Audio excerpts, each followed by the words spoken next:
오늘은 골로새서 시리즈 설교 마지막 시간입니다.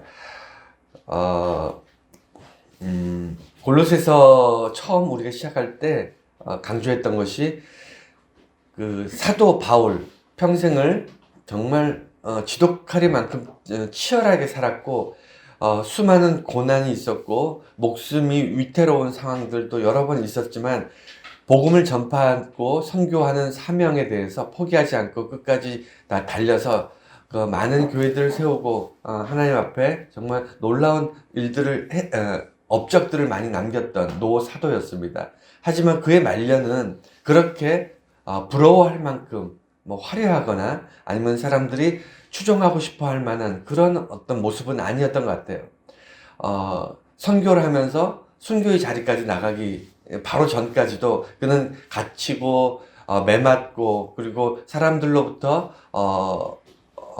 위험한 존재로 취급을 받았던 그런 사도였습니다. 그럼에도 불구하고 그가 평생을 전도하고 선교하면서 그 살았던 삶을 마무리하는 그 옥중서신을 통해서 우리가 그리스도인들의 삶의 마지막은 결국 최후 승리를 얻는다라고 우리가 고백하는데 최후 승리는 무엇일까라는 것을 고민하게 합니다.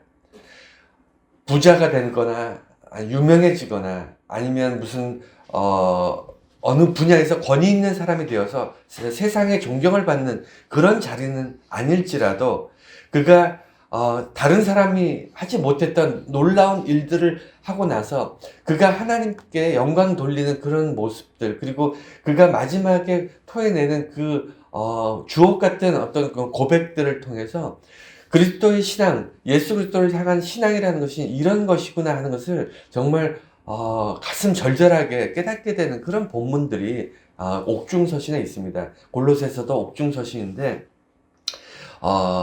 오늘 이제 본문은 어떤 내용이냐면 이제 사람들에게 당부하는 몇 가지 이제 마지막으로 당부하는 그런 내용들입니다. 얼핏 뭐 이제 전체적 어떤 흐름으로 봤을 때는 사도 바울의 유언 같은 그런 내용일 수도 있어요. 거의 마지막에 교회에 대해 쓴 내용들이고 그 편지들 중에서도 거의 마지막 부분에 당부하는 권면하는 그런 장면인데 결론이 뭐냐면 여러분 신앙은 무엇으로 지켜지고 무엇으로 검증되고 무엇으로 우리가 신앙에 대해서 다시 돌이킬 수 있을까요? 그럼 말이에요, 말. 물론 말을 옮겨 적는 언어나 글도 있겠지만 사실은 현대 우리 대한민국 같은 특별한 경우 우리 세종대왕님이 이 민족을 사랑해서 한글을 편찬하는 바람에 전 세계에서 가장 이 문맹률이 높습니다. 글을 가장 많은 사람들이 비율적으로 가장 많은 사람들이 글을 알고 있는 나라이긴 하지만 지금 현대 사회도 글을 모르는 사람이 많아요. 예전에는 말할 것도 없었습니다. 그래서 글은 상대적으로 말에 비해서 훨씬 더 전파력이나 이런 것들이 좀 낮았어요. 그런 부분들이 있습니다. 그래서 성경이나 이런 것도 글을 아는 사람들, 서기관이나 이런 사람들이 글을 모르는 사람들한테 읽어주고 가르쳐주고 이런 일들을 과거에는 쭉 해왔는데 마찬가지입니다. 현대에도 말은 그 사람이 어떤 말을 하는가, 그러니까 말이라는 것을 다른 말로 고백이라고 할 수 있는데 어떤 고백을 하느냐에 따라서 그 사람이 신앙이 있는지 없는지 알 수가 있고 자기가 또한 그 말을 통해서 자기의 신앙을 점검하기도 합니다. 신앙을 지켜나가는 것 또한 말이에요. 신앙을 전파하는 것도 또한 말입니다. 그래서 사도 바울이 마지막에 골로새서 마지막에 얘기하는 것은 말에 대한 언어에 대한 이야기로 이 골로새서를 이제 마무리합니다. 오늘 본문 지나고 나면 이제 끝 인사들이 쭉 이제 나오는데 그 부분은 좀 이제 이렇게 크게 우리가 다룰 필요가 없을 것 같아서 오늘 본문까지 해서 마무리하려고 하는데 그 옥에 갇혀 있고 평생을 정말 힘들고 어려운 삶을 살았지만 세상 사람들은 그를 몰라주지만 하나님만은 정확하게 바울의 삶을 정확히 보셨고 동행하셨잖아요. 그래서 하나님 앞에 바울이 정말 자기 자신의 자기 인생을 드리면서 그가 그 교회들마다 전하는 그 편지 안에 정말 복음의 핵심들을 담아내는데 그 마지막에 뭐라고 얘기하냐면 오늘 보면 너희가 기도하라 라고 얘기합니다. 기도도 말이에요. 기도도 말입니다. 오늘 이 기도하는 것, 오늘 세 가지로 얘기하려고 하는데, 첫 번째는 기도. 하나님과의 말이에요. 하나님과의 언어입니다. 즉 인간들과의 이야기가 아니라 내가 신앙을 가지고 있고 믿음을 가지고 그리스도의 제자로 하나님의 백성으로 하나님의 자녀로 살아가는데 하나님과의 관계는 말로 이어집니다. 그것을 기도라고 얘기하죠. 또 하나는 이 복음의 본질을 전하는 것, 바울처럼 전도하는 것, 이걸 가르치는 것, 복음에 관하여서 얘기하는 이것에 대해서 얘기할 것이고, 마지막 세 번째는 그래서 그리스도인들은 평상시 언어 생활, 말이 어떤 말들을 하고 그 말의 의미가 무엇인가를 깨닫는 이 세 가지를 좀 보려고 해요. 이것이 이제 오늘 본문의 어떤 핵심인데, 그 전에 한 가지만 짚어보고 이 말에 대해서 들어가겠습니다. 뭘 짚어보려고 하냐면, 말과 신앙의 상관관계에 대해서 먼저 좀 보려고 합니다. 제가 잠깐 말씀을 드렸지만 신앙에는 말이 중요합니다. 중요한데 두 가지가 뛰어놀래야 뛰어놀 수가 없어요. 예를 들어 그렇습니다. 우리가 전도를 할 때 눈빛으로 전도하면 전도가 됩니까? 아니면 따뜻한 마음으로 전도하면 전도가 되나요? 결국에는 말로 가르쳐야 되잖아요. 진리를 전해야 되지 않습니까? 그래서 내 자신이 기도를 하고 복음을 전하고 내 주변 사람들한테 내가 그리스도인으로 어떻게 고백하느냐, 이 고백들을 통해서 내가 내 신앙이 지금 넘어졌는지 세워졌는지, 내 믿음이 지금 정말 하나님 앞에 지금 반듯하게 서고 있는지를 항상 말과 언어로 점검하게 되어 있어요. 그래서 뗄래야 뗄 수가 없는데, 중요한 것은 이것이 어느 게 더 먼저인가, 어느 게 더 중요한가를 한번 따져보고 싶었던 겁니다. 왜 따져보냐면 이걸 알아야 내 언어 생활의 어떤 그리스도인의 언어가 왜 중요한지를 우리가 피부로 아주 뼈에 새기듯이 알 수가 있어요. 참 재밌는 이야기지만 저는 어디 가서 난 목사입니다라고 얘기 안 합니다. 그리고 간혹 그런 분들 있잖아요. 목에 이제 이게 힘 딱 주고 뭐 이렇게 얘기하시는 분들이 있는데, 그리고 말끝마다 이렇게 해서 뭐 이렇게 얘기하시는 분들이 있어요. 그럼 누가 봐요? 저 사람은 목사님인가 보다 이렇게 느낄죠. 당연히 이렇게 되니까. 근데 저는 그러지 못해요. 그래 영성이 떨어져서 그런지 하여간 그렇게 못하는데, 그럼에도 불구하고 사람들이 시간이 좀 지나면 제가 목사인 걸 압니다. 누가 얘기해 주는 것도 아니고 제가 얘기하지도 않아요. 그런데도 알더라고요. 왜 그런가 했더니 제 언어의 스타일을 사람들이 아는 거예요. 그리스도인들의 언어의 방식이 있어요. 축복의 언어들이 막 튀어나가고 감사의 언어들이 튀어나가고 뭐 이런 것들이 있습니다. 그래서 모르는 사람도 이게 어렴풋이 알더라고요. 하여간 그래서 말과 신앙 중에 어느 것이 먼저인가를 좀 한번 고민해 볼게요.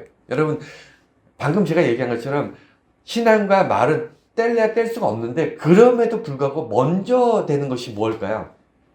당연히 신앙이 먼저죠. 신앙이 있으니까 신앙의 말이 나오겠죠. 근데 왜 당연한 얘기인 것 같은데 신앙과 말 중에 무엇이 먼저냐고 얘기하냐면, 신앙이 먼저이지만 신앙에 대한 고백, 나의 믿음에 대한 고백이 없으면요, 신앙이 유지가 안 돼요.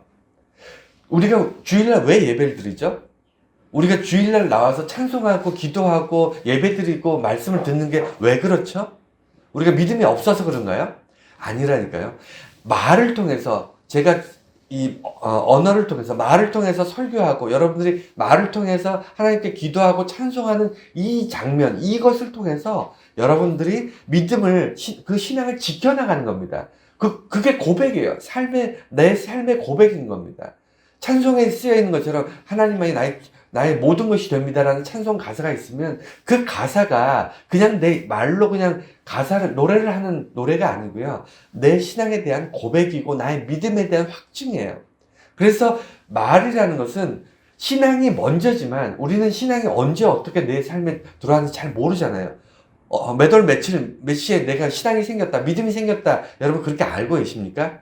잘 모르지 않습니까? 신앙은 하나님 주시는 거기 때문에 내가 딱 깨닫고, 오늘부터 내가 신앙이 있어. 오늘부터 내가 그리스도의 믿음을 가지고 살아가 아니라 어느 순간 찾아왔는데 내 삶에 내 인생에 찾아온 이 믿음과 이 신앙을 지켜나가는 것은 말이에요. 나의 입술에서 고백되는 고백이 나의 신앙을 지켜나가는 겁니다. 그것을 통해서 그래서 예배가 중요해요. 여러분, 물론 개인 예배 드릴 수 있고 개인 기도 드릴 수 있습니다. 그렇지 않나요? 항상 예배를 참석해야만 되는 것도 아니고, 멀리 갔거나 아니면 특별한 병이 나셔서 병원에 갔거나 몸이 안 좋거나 이런 경우에 부득불 참석할 수 없을 경우도 있잖아요. 그럼 그 사람 지옥 갑니까? 아니에요. 그러나 신앙을 지켜나가고 내가 믿음을 견고히 지켜나간다는 것은요, 예배와 함께 내가 말을 하고 말을 듣고 고백하는 것을 통해서 이루어진다는 것을 여러분 기억하셔야 돼요. 그래서 무엇이 먼저인가요? 달걀과 닭입니다. 계란과 닭이라고 그러나? 하여간 닭이 먼저냐 달걀이 먼저냐라고 질문하면 바보 같은 질문인 것 같지만 잘 생각해 보세요. 신앙이 분명히 먼저지만 신앙 때문에 신앙의 고백이 있고 신앙의 고백이 있기 때문에 신앙이 지켜지고 그 신앙이 다시 신앙의 고백을 낳는 거예요. 달걀과 닭이 어느 게 먼저인지 모를 것처럼 모르는 것 같지만 그럼에도 불구하고 이 순환이 되는 거하고 말과 신앙이 똑같다는 것을 여러분 기억해 주시기 바랍니다. 두 번째는요, 어느 게 더 중요할까? 여러분, 말과 신앙 중에 어느 게 더 중요할까요? 당연히 신앙이 중요한가요? 여러분, 말과 신앙 중에 어느 게 더 중요할까요? 둘 다 중요한데 어느 게 더 중요할까요? 여러분,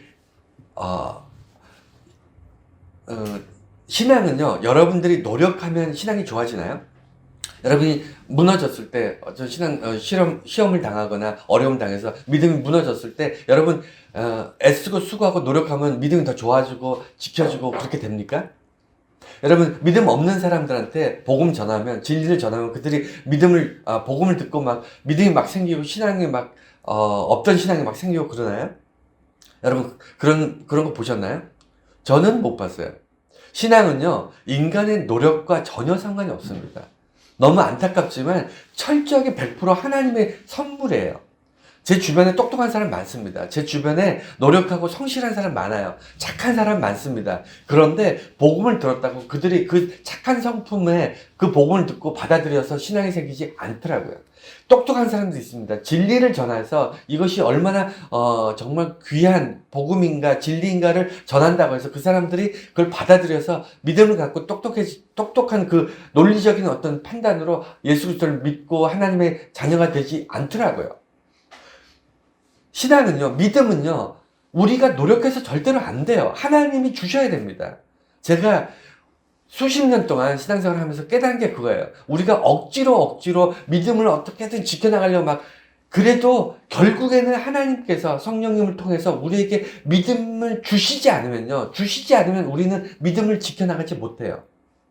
그래서 100% 신앙은요, 하나님의 선물입니다. 믿음은 하나님께서 주시는 거예요.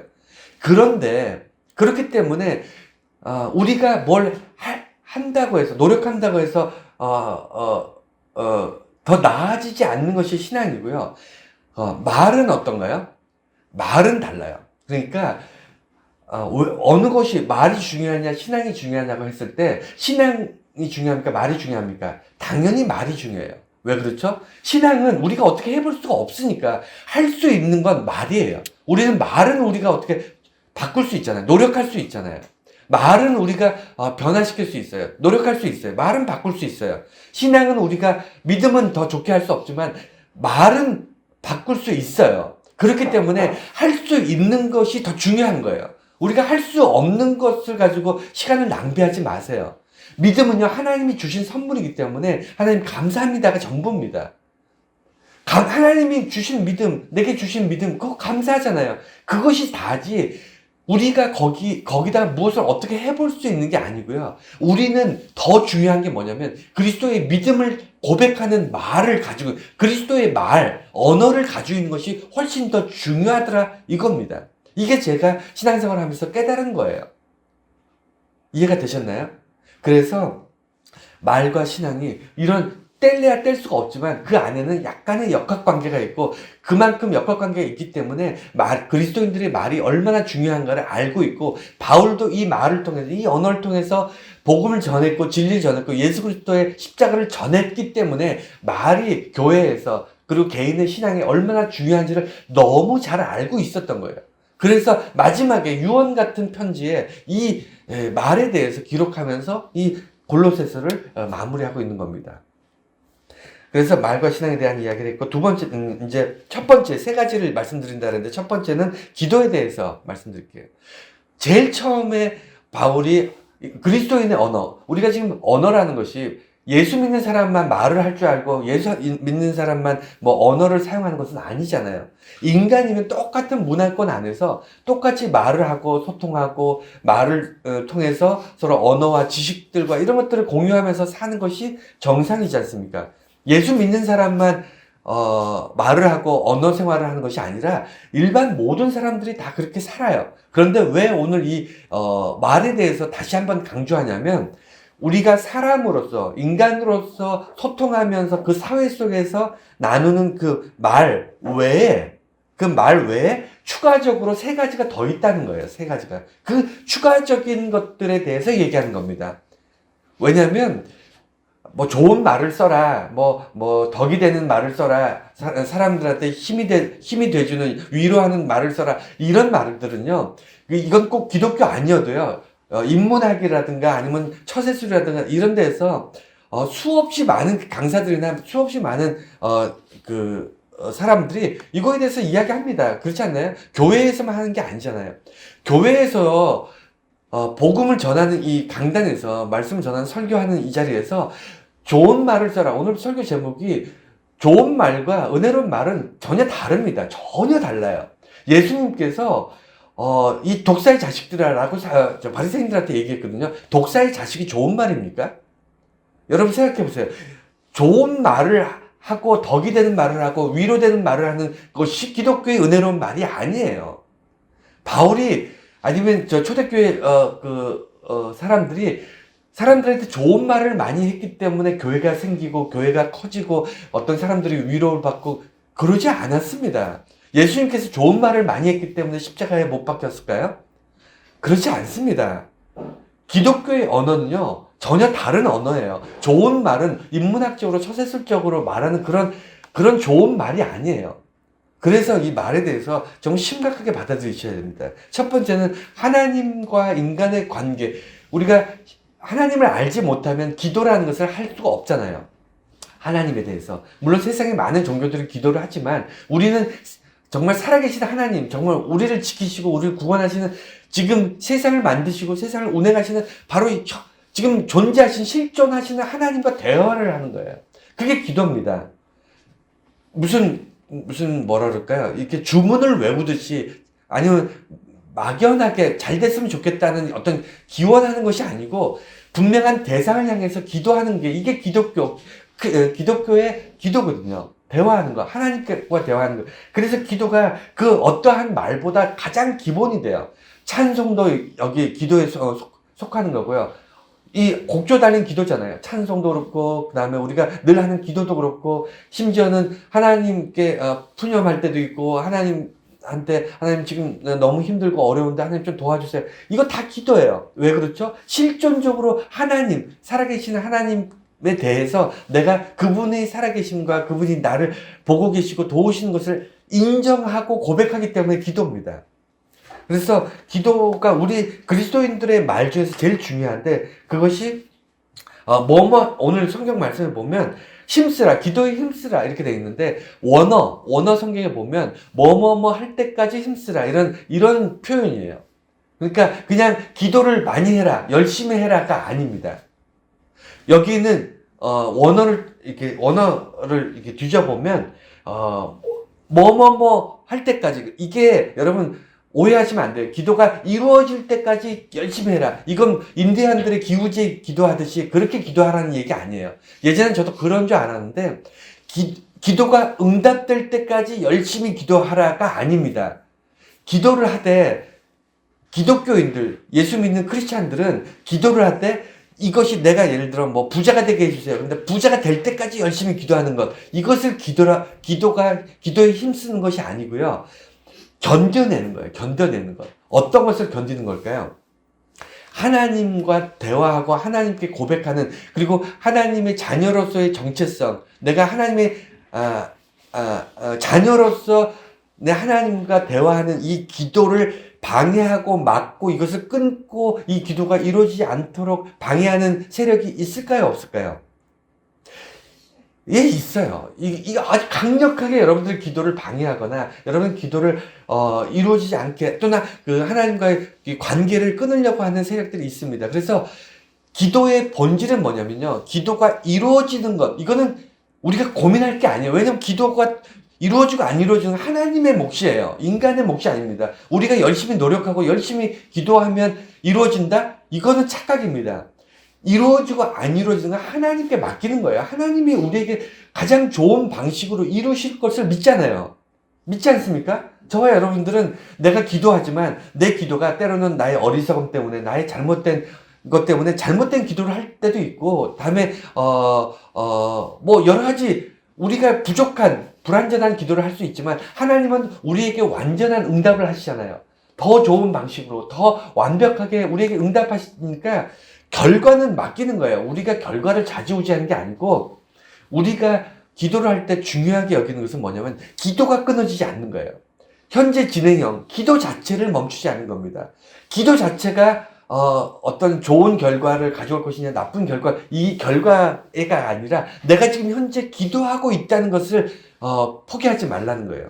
그래서 견뎌내는 겁니다. 내가 고난이 있어서 기도가 나오지 않아요. 이걸 견디는 겁니다. 내가 기쁠 때만 기도하는 것이 아니라 기쁠 때나 슬플 때나, 때로는 기도할 기회를 얻거나 기도할 상황을 얻거나 얻지 못하거나, 이런 것들 때문에 내가 기도를 할 수 없는 흔들리는 그런 상황에서 내가 내 믿음과 내 신앙을 지켜서 하나님께 나아가는 것이 당연한 것이기 때문에 기도의 시간들을 포기하지 않는 거예요. 기도를 방해하는 모든 것들로부터 내가 견뎌내면서 힘써서 기도하는 것이 기도의 본질인 거예요. 우리들이 해야 될 힘씀의 본질입니다. 아셨죠? 그리고 두 번째는, 기도에서 본질은요, 감사예요. 그러니까 기도하고 나서 하나님 내 기도를 응답해 주시나 안 주시나 한번 지켜보겠어가 아니고요. 무엇이 응답이냐면, 내가 기도를 했더니 예를 들어 뭐가 있을까? 내가 지금 몸이 안 좋습니다. 몸이 불편한데 하나님, 내 연약한 육신을 고쳐주세요. 나를 치유해 주세요. 내가 지금 어떤 어려운 문제가 있는데 이 문제를 해결해 주세요. 라고 기도를 했을 때 그것이 해결된 것이 여러분 응답인가요? 여러분 어떻게 생각하세요? 기도에서 본질이, 우리 그리스도인들의 기도의 본질이, 내 기도의 내용이 이루어졌을 때 응답이라고 합니까? 그거는요, 인격적인, 정말, 본질적인 하나님을 잘 모르는 사람도, 예를 들어 우상을 섬기거나, 샤머니즘, 또는 어떤, 종교를 갖지 않은 사람들조차도 자기가 무엇인가 바람이 있는데 그것이 이루어지면 감사할 줄 알아요. 그러니까 무엇인가 바람이 있는데 그것이 이루어지는 것을 목적으로 기도하는 사람들이 많습니다. 그렇잖아요. 내가 어떤 시험을 보는데 하나님을 알지 못해. 그 다음에 신을 믿지 않아. 그런데도 간절하게 이 시험에서 합격되길 바란다. 이런 우리 주변엔 너무 많잖아요. 이걸 기도의 응답이라고 하지 않습니다. 기독교에서 말하는 기도의 응답은요, 내가 시험을 봤는데 합격되길 위해서 기도했는데 합격이 되든 안 되든 결국에는 내가 하나님께 감사로 끝나느냐, 이것이 중요한 거예요. 감사하게 되면 응답이에요. 감사가 안 나오면요, 비록 합격했을지라도 여러분 그거 응답 아닙니다. 이해가 되나요? 우리의 삶 속에서 수많은 기도를 하는데 그 기도들이 왜 다 응답이라고 우리가 고백할 수 있냐면, 내가 원하는 것을 얻었기 때문에 응답이 아니라 내 삶을 돌아보면, 여러분 지나온 삶을 돌아보면 다 감사하잖아요. 그래서 응답이에요. 내가 때로는 하나님께 기도하지 못했던 것조차도 하나님께서는 미리 알고 내게 부으시고 채우시고 도우셨다. 우리는 그렇게 깨닫게 되지 않습니까? 그걸 뭐라 그러냐면 기도에 대한 감사예요. 기도에 대한 응답이에요. 그래서 감사가 우리 크리스찬들의 기도의 결과라는 것을 여러분 기억하시고 내 입에서 감사가 감사가 나올 때까지 기도하는 겁니다. 내가 몸이 불편합니다. 몸이 불편해서 하나님께 기도하기 시작했는데 어느 순간 몸이 나아서 감사할 수도 있고 때로는 뭐 다른 방식으로 감사할 수도 있고 무엇인가 내가 기도하는 내용 때문에 드디어 감사가 나오기 시작했어요. 그럼 그 기도가 이제 끝나는 겁니다. 그래서 응답이 아닌 감사를 향해서 기도하는 그런 것이 그리스도인들의 말이에요. 그래서 예수 믿는 사람들은요, 입만 열면 감사가 튀어나오는 사람들이 많습니다. 우리 모두가 은근히, 여러분, 그렇지 않나요? 은근히 불평불만보다는 감사할 때 많잖아요. 우리가 하는 것 족족, 기도하는 것마다 다 이루어지나요? 아니에요. 그렇지 않습니까? 믿지 않는 사람들이나 우리나 삶을 보면 우리는 하는 것마다 다 잘 되고 예수 믿지 않는 사람들은 다 안 되고 그러나요? 그러면 그만한데도 믿지 않는 자들보다 믿는 자들이 훨씬 더 감사를 많이 하는 삶을 살아요. 왜 그럴까요? 내가 기도한 내용에 대해서 하나님께서 나와 동행하시면서 이것을 내게 가장 적절하게, 가장 좋은 방식으로 내 인생에 이루어 주셨구나라는 것을 내가 목도하기 때문에 어느 순간 감사가 나오잖아요. 그래서 예수 믿는 사람들, 하나님의 자녀들은요, 자기도 모르게 감사의 분량이 많아집니다. 그 자연스러운 거예요. 우리가 무슨 훈련을 하거나 억지로가 아니라 그렇게 많아질 수밖에 없어요. 또 하나, 깨어있으라. 이렇게, 기도에 대해서 깨어있으라. 이렇게 얘기합니다. 여러분, 이 얘기가 뭘까요? 우리가 그리스도인의 언어 생활을 할 때, 그냥, 자기도 모르게 감사가 나오고, 자기도 모르게 축복하는 말이 나오고, 자기도 모르게, 하나님 참 도와주세요라든가, 이런, 자기도 모르게 어떤 종교적인 언어들이 튀어나오지만 우리가 언어 생활 중에서도 가장 사탄이나 마귀가 우리 언어 생활, 기독교인적인, 그러니까 인간으로서 쓰는 어떤 언어 생활 말고 기독교인으로서 쓰는 언어 생활 중에서 가장 많이 공격하는 게 뭘까요? 가장 많이 괴롭히고 가장 많이 방해하고 가장 많이 우리에게서 그것을 뺏어가려고 하는 게 뭘까요? 뭐라고 생각하세요? 예수 그리스도의 이름이에요. 예수 그리스도의 이름이 우리 입에서 나오는 것을 제일 싫어합니다. 우리 미국 사람들은 보면 우리나라의 아이쿠 맙소사 이런 말이 뭔지 아세요? 미국 사람들은 마이 갓, 하나님, 지저스. 그 사람들은 입에 밴 말이 하나님, 지저스, 예수님, 이게 입에 밴 말인데 그렇다고 그 사람들이 다 예수 믿고 하나님 믿는 사람들일까요? 아니에요. 무슨 얘기냐면 하나님에 대한, 예수 그리스도에 대한 고백들, 이거는 내 안에서 진정으로 내가 하나님의 실존을, 예수 그리스도에 대한 구원을 믿고 고백하는 그리스도인들에게서 나타나는 특이 현상인 거예요. 우리는 어떠한 상황에서도 예수님을 바라보고 의지하고 예수님께서 나의 문제에 직접 개입하실 거라는 믿음 안에서 살아가기 때문에 우리가 많은 대화들이 있음에도 불구하고 그 중에서 예수 그리스도에 대한 이름으로 기도하는 이 내용을 사탄이나 마귀가 제일 싫어합니다. 이거에 대해서 아무 생각이 없이 얘기하는 사람도 있지만 우리는 그리스도인들은 그렇지 않잖아요. 그리스도인들은 예수 그리스도를 의지하지 않습니까? 예수 그리스도를 바라보고 그분만이 나의 문제를 해결할 유일한 분이라는 믿음이 있잖아요. 그래서 방해해요. 사탄이나 마귀들이.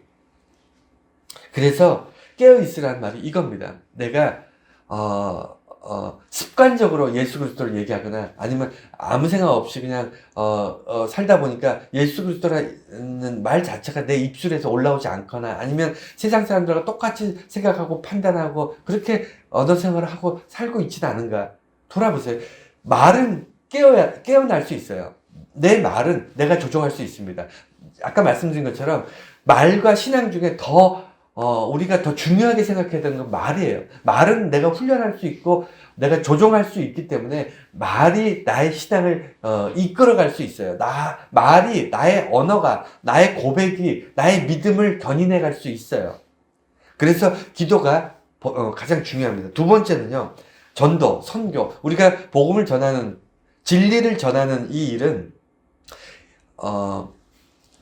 하나님을 알지 못하고 예수 그리스도의 십자가를 알지 못하는 사람들은 이 진리를 전할 수, 복음을 전할 수 없어요. 그건 당연한 얘기죠. 왜냐하면 내용을 모르니까. 내용을 알더라도 우리가 전도하는 거 되게 어려워하잖아요. 현대사회가. 그렇지 않습니까? 그런데 성경을 이렇게 보면 초대교회는요, 막, 순교, 막 사람들이, 죽이겠다고 막 다가와서 너가, 예수를 부인하고, 하나님을 부인하면 살려주고, 너가 하나님의, 예수 그리스도를 고백하고 십자가를 고백하면 이 자리에서 널 죽일 거야. 라고 얘기했을 때 사람들이 하나님은 나를 한 번도 버리지 않으셨는데 내가 어떻게 하나님을 버릴 수가 있겠어? 하고는 죽었어요. 그게 순교입니다. 여러분 이해가 안 되지 않나요? 그 자리에서 잠깐 그냥 본의 아니지만 하나님 버립니다 라고 하고 그리고 돌아서서 그냥 신앙생활 잘하면 잘 먹고 잘 살 수 있을 것 같은데 왜 그 자리에서 자기가 목숨과 바꿀 수 있는 그 고백 내가 예수님께서 나를 버리지 않았는데 왜 내가 예수를 버려야 됩니까? 라고 죽어갔던 그 순교자들의 그 고백들은 왜 그랬을까요? 그들은 왜 그랬을까요? 그것이 현대나 초대교회나 그것이 본질입니다. 본질 중에 본질이에요. 그게 무슨 얘기냐면 복음은요 선포돼야 돼요. 선포돼야 돼요. 그러니까 어떤 때는 감추어지고 어떤 때는 뭐 여건이 안 되니까 좀 조용하게 입 닫고 있다가 그냥 여건이 좋아지고 그냥 사람들이 그냥 나한테 피해가 없을 정도로 그냥 그 마음이 열려 있고 이럴 때 살짝 전하고 이게 아니라 복음은 그냥 선포되는 겁니다. 듣거나 말거나 선포되는 거. 그래서 그 현대의 사람들이 뭐 전철이나 버스에서 이렇게 막 예수천당 불신지옥 이거 막 전화를 했잖아요. 근데 이게 여러분 어떻게 생각하세요? 저 개인적으로는 이건 잘못된 거예요. 왜 잘못됐냐면 초대교회는 그랬어요. 초대교회는 예수를 몰랐어요. 교회가 뭔지를 몰랐습니다. 하나님을 믿지도 않았어요. 세상 사람들이 교회가 뭔지 예수가 뭔지 십자가 뭔지 아무것도 몰랐어. 그래서 길거리에서 예수를 믿으면 천국 갑니다. 예수를 알지 못하면 지옥 갈 수밖에 없습니다라고 이렇게 선포했어요. 그게 초대교회의 전도 방식, 선교 방식이었어요. 그럼 사람들이 저 무슨 소리 하나 궁금해서 모이면 그제서야 진리를 전하고 복음을 전했어요. 기쁜 소식을 예수님께서 당신을 사랑해서 십자가에 당신의 죄값으로 죽으셨습니다. 당신은 하나님의 자녀가 되는 기쁜 소식이 오늘 전해졌습니다. 라고 이야기하는 것이 초대교회 복음의 시작이었어요. 그렇지만 현대에 교회가 뭔지 모르는 사람이 있나요? 예수가 누군지 모르는 사람이 있을까요? 아마 우리나라에 없을걸요? 거의 100%다 알지 않나요? 교회에 대해서?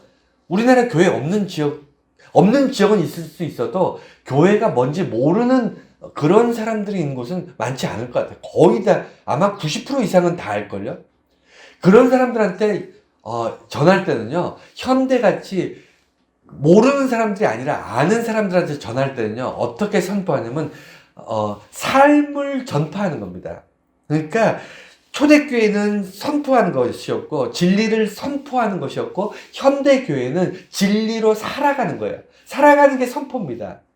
이걸 착각하기 때문에 지금도 초대교회처럼 전도하려고 하는 사람들이 있는 거예요. 그건 잘못된 겁니다. 잘못된 거예요. 저는 잘못됐다기보다는 뭐라 그럴까 좀 오판하고 있는 거죠. 정말 많은 사람들이 그런 것들에 대해서 얼마나 싫어하고 교회가 혐오 시설이 되고 교회가 정치적으로 가거나 교회가 이렇게 뭉쳐서 본질을 떠나서 자기들끼리 이 파워를 이 힘을 모아서 돈으로 가지고 돈이나 권력이나 사람 머릿수를 가지고 막 세상을 이렇게 좌지우지 하려고 그러잖아요. 여러분 이게 옳은 일일까요? 한번 고민을 좀 해봐야 돼요. 하여간 그래서 두 번째로 중요한 것은 믿지 않는 자들에게 어떤 언어, 어떤 진리, 어떤 복음을 전하면서 선포하면서 살 것인가. 삶의 언어, 내가 예수 그리스도를 통한 복음을 받아들인 사람의 삶을 보여주는 것. 그리고 그런 말들과 그런 어떤 행동을 통해서 내 삶의 다름을 세상에 알리는 것. 이것이 비밀을 말하는 것, 그리스도의 비밀을 말하는 전도의 모습이다, 선교의 모습이다라는 것이고요. 전도에 방해되지 않기 위해서 중보기도, 이게 무슨 얘기냐면 바울이 전도에 대해서 처음엔 기도에 대해서 얘기했는데 두 번째 전도에 대해서 얘기할 때 중보기도에 대해서 요청을 합니다. 그러니까 개개인 우리가 예수 믿는 사람들이 전도하고 뭐 선교하고 이렇게 개개인들이 하는 것도 있지만 또한 선교사라든가 아니면 전도하는 사람들, 그리고 그리스도인들 사이에서도 전도를 위해서 중보 기도를 요청하는 경우가 왕왕 있지 않습니까? 우리들도 있잖아요. 우리가 어려운 일을 당하거나 아니면 복음을 전하거나 아니면 어떤 사람을 전도하려고 할 때 우리는 주변의 사람들로부터 중보 기도 요청합니다. 그렇지 않습니까? 나를 위해서 기도해 주세요. 내가 지금 이 하나님의 일을 하고 있는데 이 일이 하나님께 온전히 이루어질 수 있도록 나를 위해서, 이 일을 위해서 여러분들 모두가 열심히 기도해 주시길 바랍니다. 이게 중보 기도잖아요. 바울도 그 기도를 끊임없이 했는데 이유가 세 가지가 있다는 거예요. 이유가 세 가지가 있어서 중보 기도를 요청을 합니다. 첫 번째는요, 내가 전도할 기회를 얻게 해달라고 중보 기도 해달라는 거예요. 그러니까 기회를 못 얻은 거야.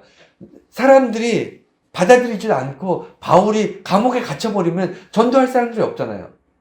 주변에. 그러니까 내가 사람들을 만날 수 있게 해주시고 그 다음에 만난 사람들의 마음이 정말 하나님에 대한 갈급함이 있어서 복음을 잘 받아들일 수 있도록 그런 기회, 그리고 내가 어느 곳에 갈지 모르지만 하나님께서 인도하신 그곳에서 하나님께서 정말 구원받을 백성들을 나에게 붙여주셔서 내가 만나는 그 모든 사람들이 하나님의 복음을 듣고 정말 구원받는 놀라운 일들, 이런 일들이 일어나는, 날마다 이런 일 일어나는 그런 삶의 기회를 얻게 해달라고. 여러분, 하나님이 기회를 주지 않으시면요, 우리는 기회를 만들어 가진 못합니다. 여러분, 만들 수 있을 거죠?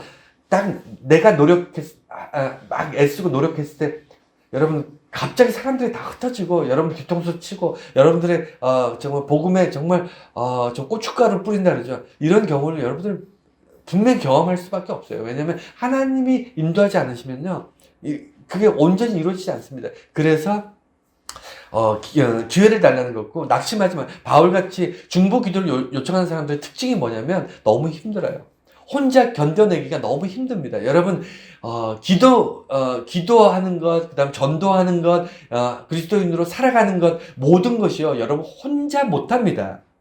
혼자 할 수 있을 거라고 생각하지 마세요. 주변에 교회 다니다가 안 나온 사람들 쭉 보세요. 혼자 잘하려고 막 하다가 안 나온 사람들 대부분이에요. 나왔다가 신앙을 버리거나 아니면 뭐 여러 가지 이유로 떠난 사람들의 특징이 뭐냐면 함께 어울려서 함께 중보하고 함께 기도해주고 함께 도움받는 일들을 우습게 생각한 사람들이에요. 함께 중보하고 도와주는 것을 별거 아닌 것처럼 생각했던 사람들입니다. 그래서 중보는요, 서로 낙심되거나 고통받지 않도록, 그리고 포기하지 않도록 돕기 위해서 중보기도 하는 겁니다.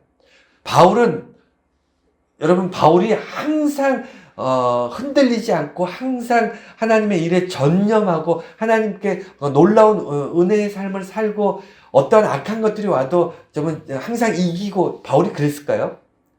절대 안 그래요. 우리 예수 믿는 사람들이 항상 어떤 믿음 안에서 견고하게 쓰고, 절대 안 그렇습니다. 우리들은요, 항상 낙심할 수 있고요, 항상 흔들릴 수 있어요. 바울도 내가 낙심할까봐, 내가 낙심하고, 그래서 포기하고, 내가 절망할까봐 중보의 기도해달라는 겁니다.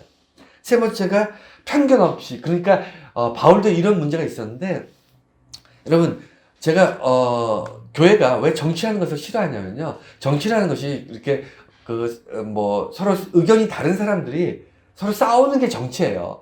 자기들의 어떤 의견들을 정치 사회에서 반영하기 위해서 내가 더 힘을 가지고 이 정치 안에서, 사회 안에서, 이 조직 안에서 내가 가지고 있는 생각들을 더 많이 반영하기 위해서, 그렇지 않은 반대 세력 아니면 다른 생각을 가진 사람들과 이렇게 경쟁도 하고 싸움도 하고 대화도 하고 어쨌든 결론적으로 서로 다투면서 그 중에 더 많은 지지를 얻은 사람들이 그들의 정책이나 정권, 정치를 하는 것이, 이게 정치잖아요.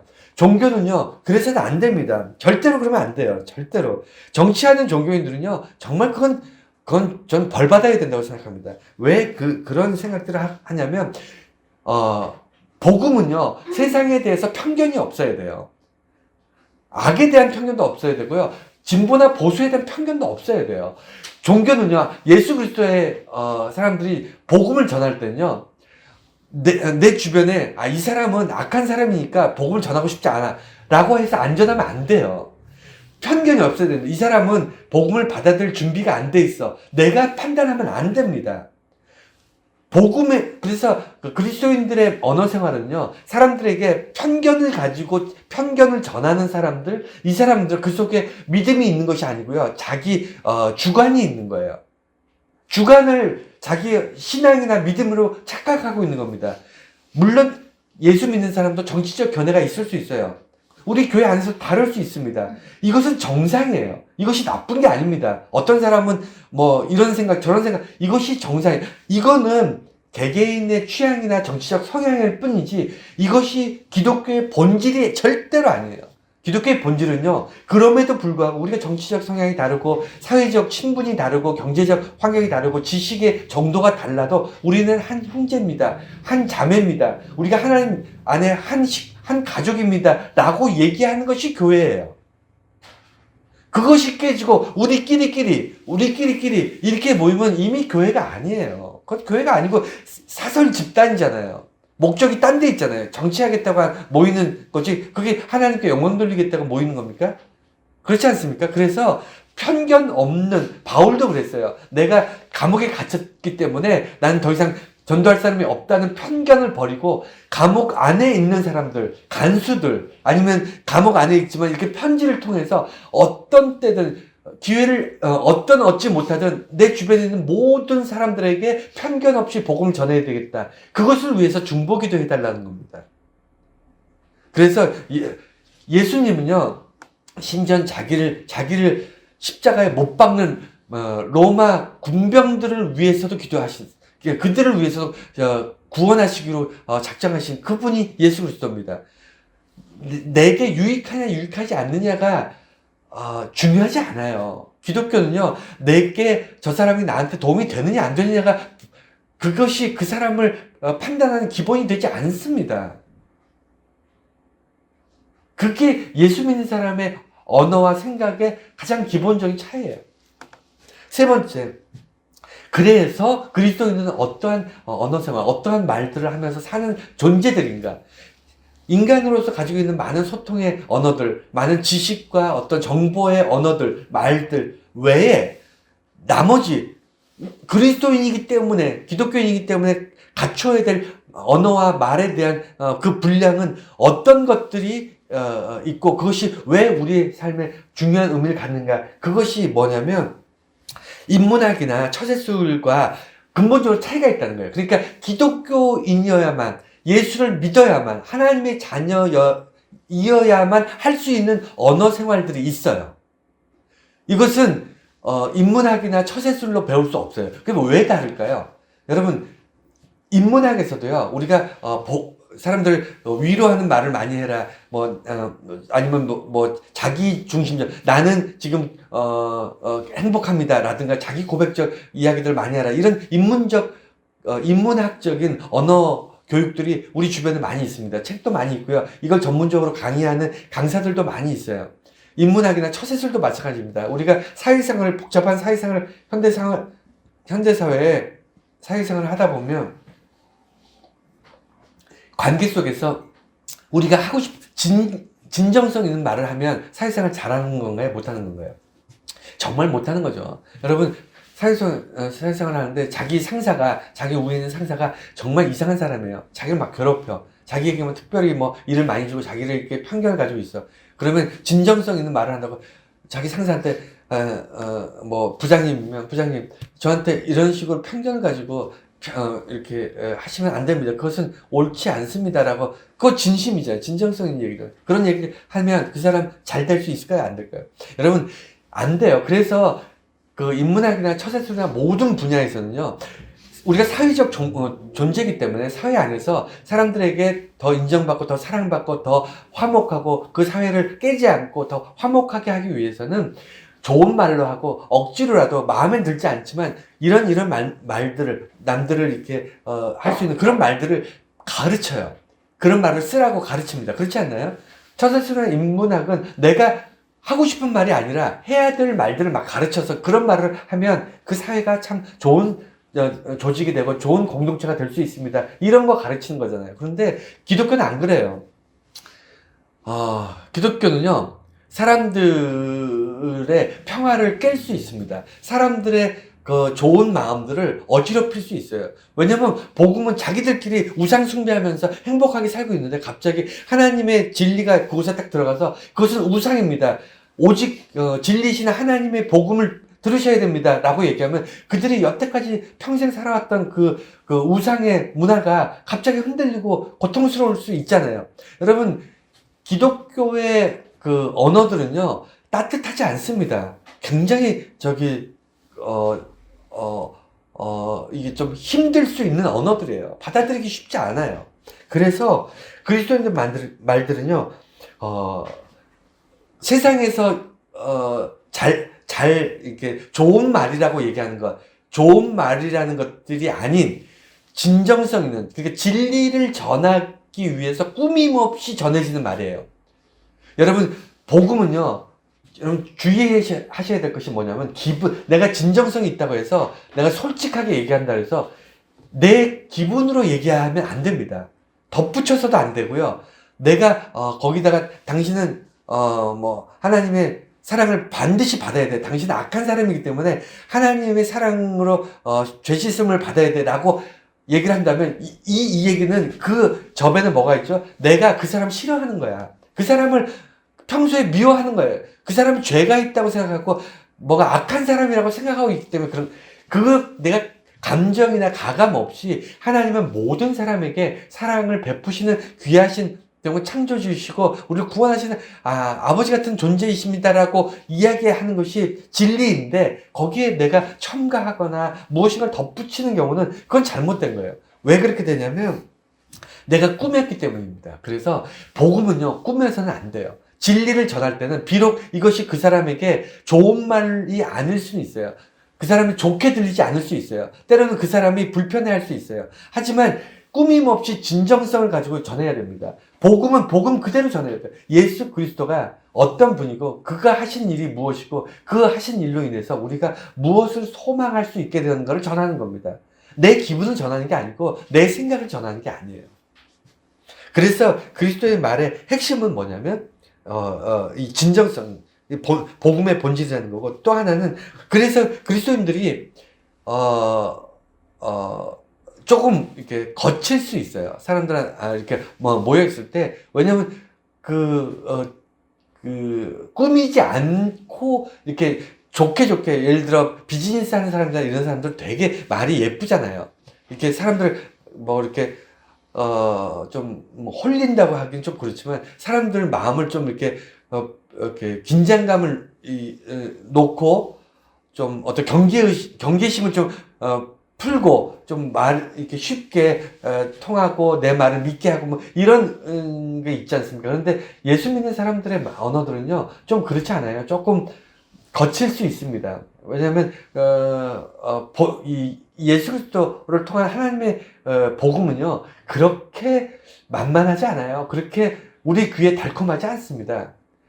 여러분, 당신은 죄인입니다. 당신은 하나님 앞에 죄를 지었습니다라는 말이 어떻게 달콤하게 들릴 수 있겠어요? 당신이 죄인이라는 말이 달콤하게 들리면 그 이상한 사람이죠. 그래서 기본적으로 복음을 전할 때 전해지는 모든 진리들은 그렇게 쉽게 달콤하게 우리가 다가오지 않는다는 걸 기억해 주시고, 또 하나는 이제 오늘 설교 제목인데 은혜로운 말과 좋은 말은 다르다. 여러분, 우리가 좋은 말이다라고 생각하는, 우리가 듣고 싶어 하는 말은 특징이 뭐냐면 내게 유익해야 돼요. 재테크 아니면 무슨 내가 듣고 싶은 말. 여러분, 재테크에 대한 이야기, 아니면 내가 부자가 될 거나, 아니면 건강상에, 아니면 내가 이 정보를 통해서 유익해질 수 있는 그런 이야기들은 우리는 좋은 이야기다라고 생각합니다. 왜냐면 그것 때문에 좋아지니까 거기에 관심이 많아요.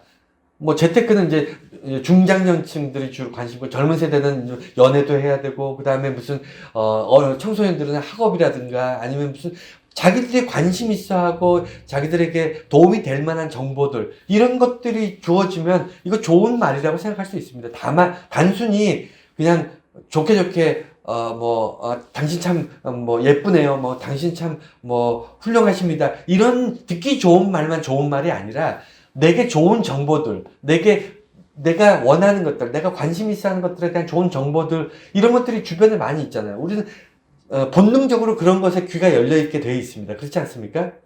그러다 보니까 교회에서도 그런 걸 찾아요. 교회에서도 좋은 말을 찾고 싶어 합니다. 내가 듣고 싶어 하는 말들이 있거든요.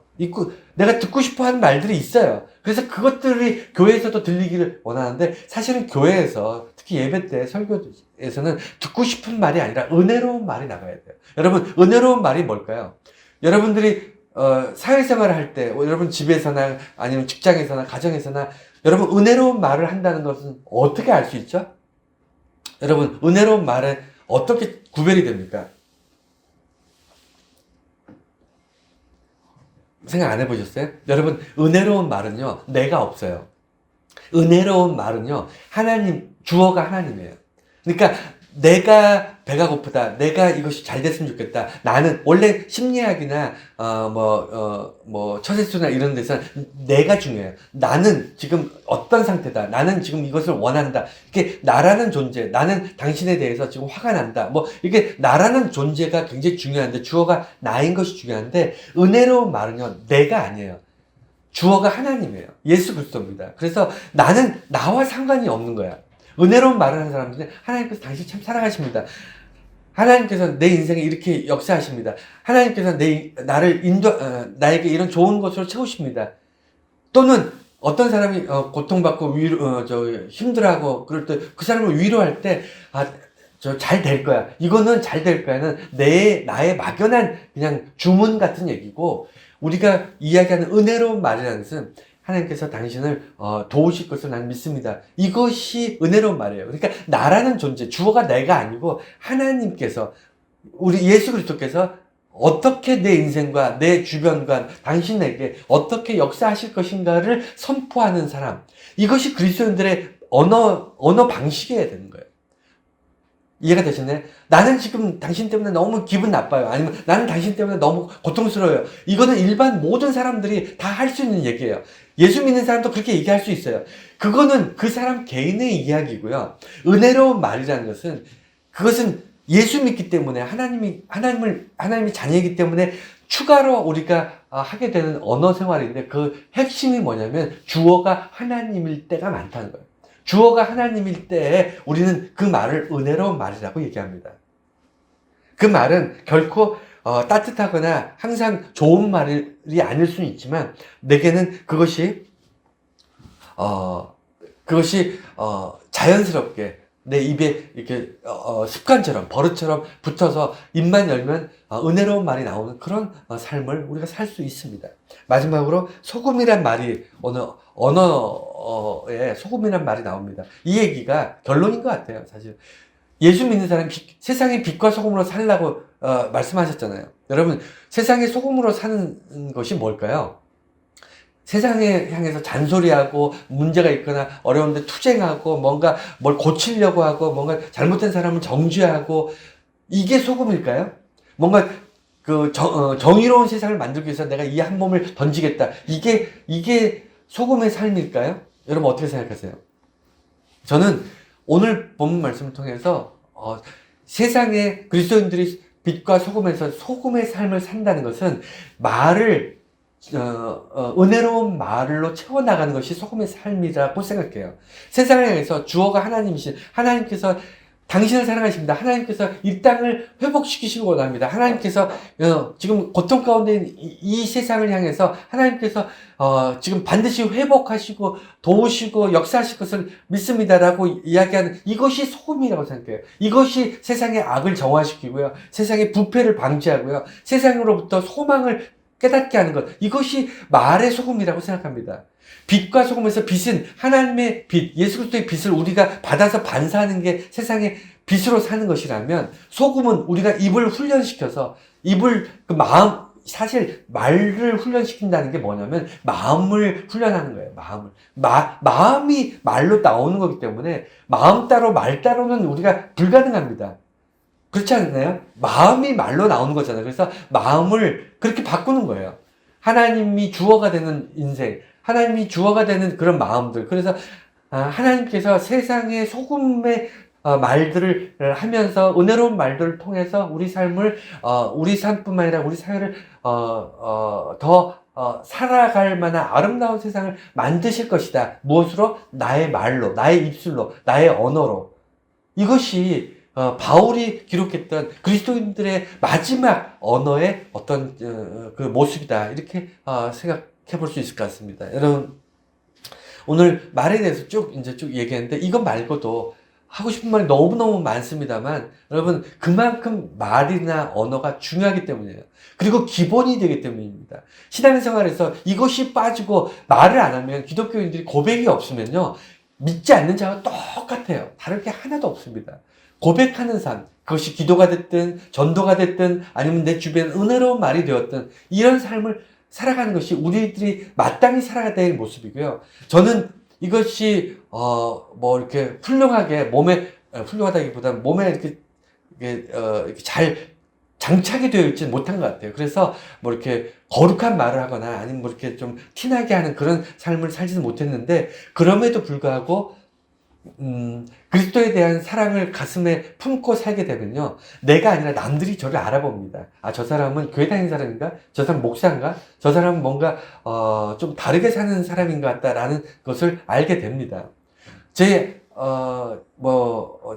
아이들 둘이 있는데, 자랑이 아니라 진짜 제가 보면서 놀래서 그렇습니다. 저 아이들은 어쩔 수 없이 아빠가 목사니까 어릴 때부터 교회 다니고 하나님에 대해서 신앙을 가지고 살았잖아요. 이 아이들이 그 또래 어린 아이들, 중고등학교뿐만 아니라 초등학교부터 보면, 요새 애들 보면 정말 욕을 너무너무 많이 하더라고요.